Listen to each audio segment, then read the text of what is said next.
COVID-19 yang sedang melanda negara dan dunia secara tidak langsung mengundang pelbagai masalah dan turut menggugat kestabilan ekonomi serantau. Ia mendatangkan kesan langsung kepada ekonomi sistem perniagaan domestik. Namun, Malaysia mempunyai beberapa faktor yang menjadikan ianya lebih kuat berbanding negara lain untuk mengengkang impak dari permasalahan penyebaran wabak COVID-19. Assalamualaikum warahmatullahi wabarakatuh. COVID-19 atau nama saintifiknya coronavirus merupakan penyakit berjangkit yang berbahaya sedang melanda di negara kita. Penyakit ini dikategorikan berbahaya kerana penyakit ini mudah merebak dan juga boleh menyebabkan kematian. Kadar kematian di negara kita pada hari ini semakin hari semakin meningkat sehingga boleh mencecah 150 orang. Oleh itu, World Health Organization ataupun WHO menyeru agar kita semua mengambil langkah berjaga-jaga bagi menghentikan penularan wabak ini. Seperti yang kita tahu, kerajaan telah melaksanakan satu program iaitu PKPB, Perintah Kawalan Pergerakan Bersyarat. Antara SOP yang perlu kita patuhi di tempat-tempat awam adalah sentiasa memakai pelitup muka, sentiasa menggunakan hand sanitizer dan juga sentiasa mengamalkan penjarakan sosial. Oleh itu, sedikit sebanyak hal ini dapat membantu untuk membendung masalah ini seperti menyediakan payung sebelum hujan. Merakit-rakit ke hulu, berenang-renang ke tepian. Mari kita amalkan norma baharu, kekal sihat pada kemudian. Jadi, saya Eng Zija, pengacara anda hari ini, kini berada di Thai Tom Yum Klasik atau dinamakan Klasik Tom Yum Thai yang berada di Seksyen 7 Shah Alam.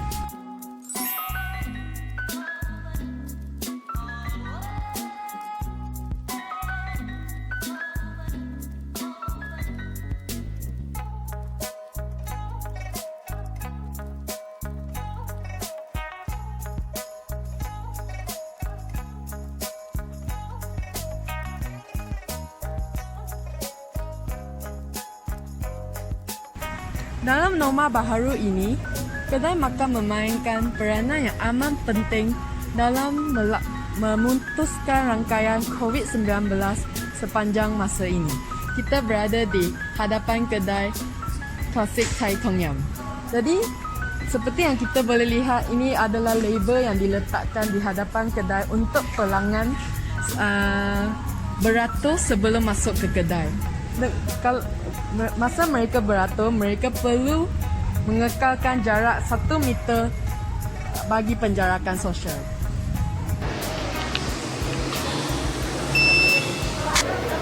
Ini adalah alat penyukat suhu badan yang telah disediakan oleh kedai Tom Yum ini.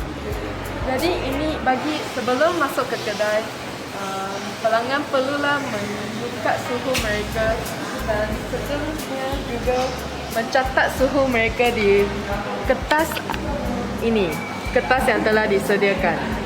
Dalam kertas ni terdapat nama dan nombor phone dengan suhu badan yang perlu dicatat dan direkodkan. Mempunyai telefon pintar, juga boleh meng-scan kod bar yang telah disediakan oleh kerajaan, iaitu selangkah sebelum memasuki kedai. Penggunaan hand sanitizer adalah diwajibkan di kedai Tom Yum ini. Ini adalah hand sanitizer yang berasas alkohol yang telah disarankan oleh kerajaan dan juga ini adalah untuk membasmi kuman atau virus yang mampu menjangkiti COVID-19 ini. Jadi, ini adalah SOP yang dikenakan di kedai ini di bahagian hadapan kedai.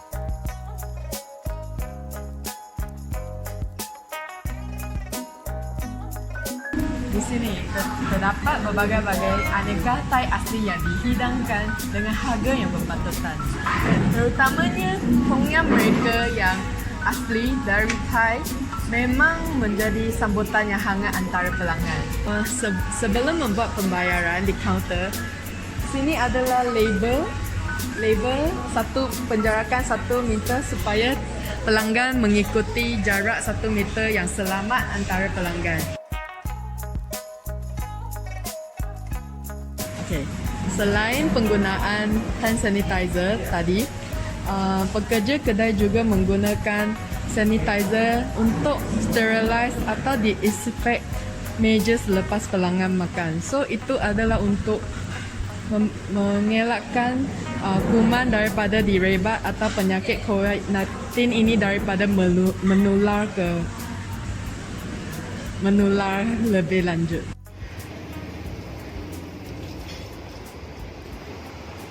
Sekian sahaja pengenalan saya tentang SOP kedai klasik Tom Yum ini. Jadi dengan ini saya akan menyerahkan kepada Tengku dan Fina untuk sesi wawancara mereka. Assalamualaikum warahmatullahi wabarakatuh. Nama saya Siti Nur Afina. Pada hari ini saya akan mewawancara anak pengurus kedai Tom Yum Klasik iaitu Miss Azrin. Kami menjemput Miss Azrin iaitu pengurus kedai Tom Yum. Okey, soalan pertama adalah apakah kesan sebelum dan selepas PKP terhadap kedai anda? Okey, seperti mana yang kita tahu, kedai sebelum PKP ni beroperasi 11.30 pagi hingga 2 pagi. Tapi bila dah start PKP, kita beroperasi 11.30 hingga 12 malam saja. Oh, begitu. Jadi apakah inisiatif yang kedai anda lakukan untuk menaikkan sales jualan kedai anda? Okey, seperti mana kita tahu, sekarang memang orang menggunakan media sosial sebagai medium utama lah. Jadi kita gunakan sebagai Instagram sebagai media utama kita untuk kita promote bila waktu kedai operasi. Jadi apa yang kita buat promo masa bulan Ramadan, macam tu. Tindakan anda sebagai seorang pengurus jika customer anda atau pelanggan tidak mengikut arahan SOP? Okey, yang pertama sekali kita kena suruh diorang ikutlah peraturan, macam inform kat diorang yang betul sebetulnya. Sebab sedia maklum yang keadaan sekarang memang kena ikut norma baru. Seperti yang kita tahu, kalau tak ikut memang kena saman. Jadi memang itu adalah tanggungjawab customer lah, bukan tanggungjawab daripada pihak kami. Jadi seterusnya, apakah kesan yang paling ketara sepanjang PKP terhadap kedai anda? Semasa fasa pertama PKP, iaitu pada bulan Ramadan, kita orang macam first time norma baru ni kita kena adaptasi.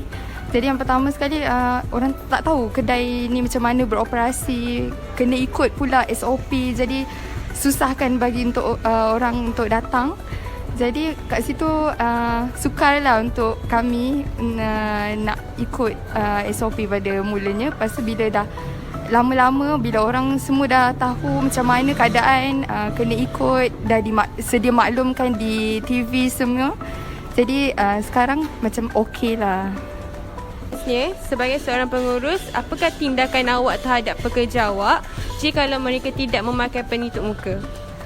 Kita inform kat diorang macam mana norma baru kita alami sekarang. Kita sedia maklum lah dekat diorang. Sekarang memang kena pakai pelitup muka, kena ikut SOP.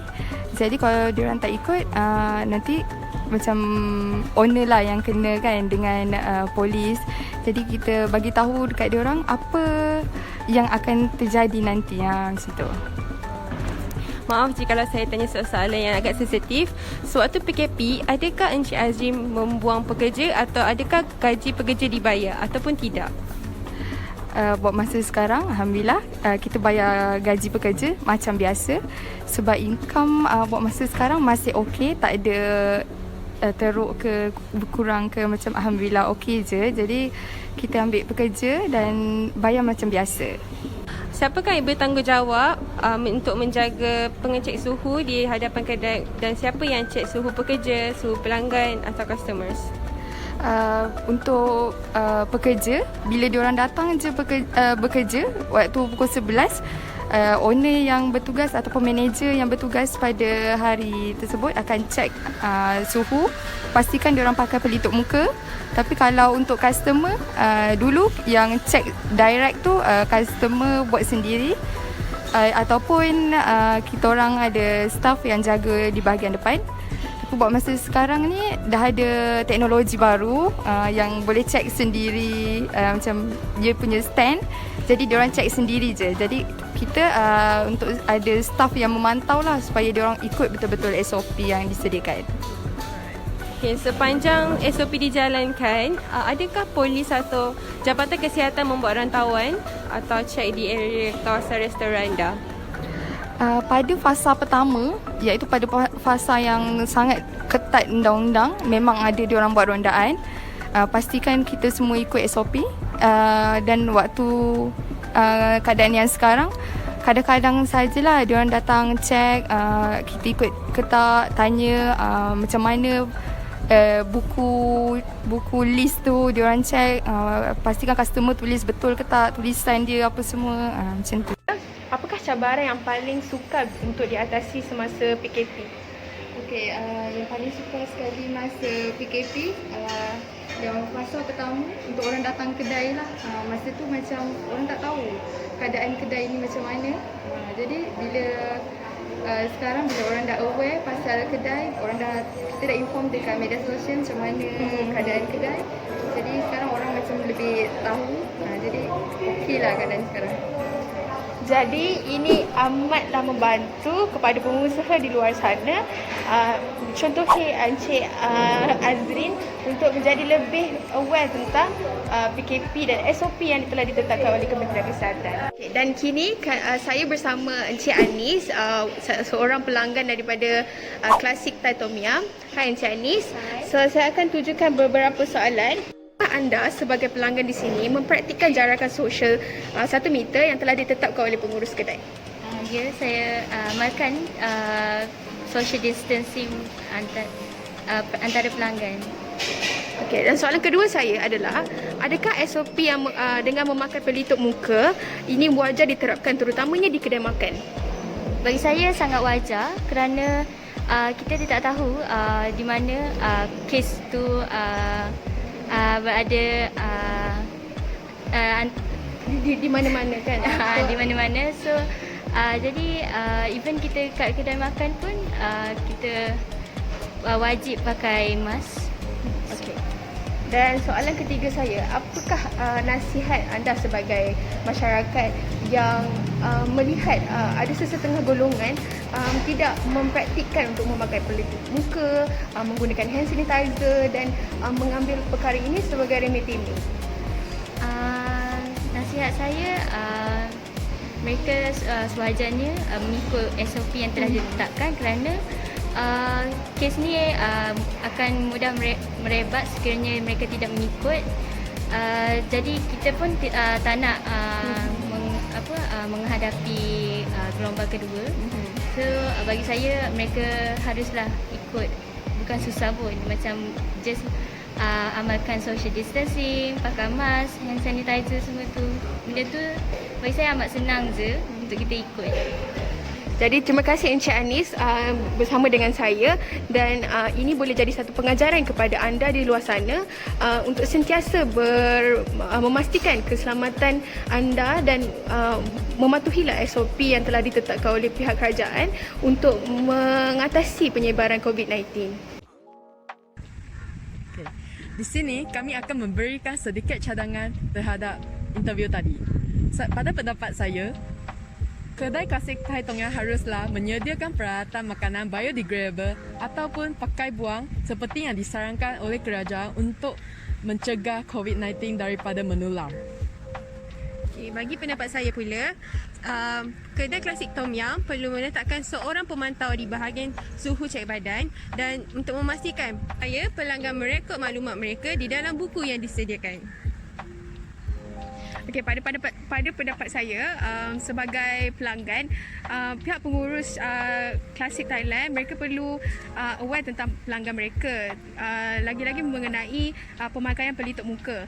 Jika pelanggan itu tidak memakai pelitup muka, pihak pengurus kedai Klasik Tom Yum perlu sediakan penutup muka dan caskan dengan harga RM1. Seperti berada di Kuala Lumpur, mereka mengecaskan RM1 bagi pelitup muka yang pelanggan yang tidak memakai pelitup muka, supaya benda ni dapat dibendung dari penyebaran wabak COVID-19.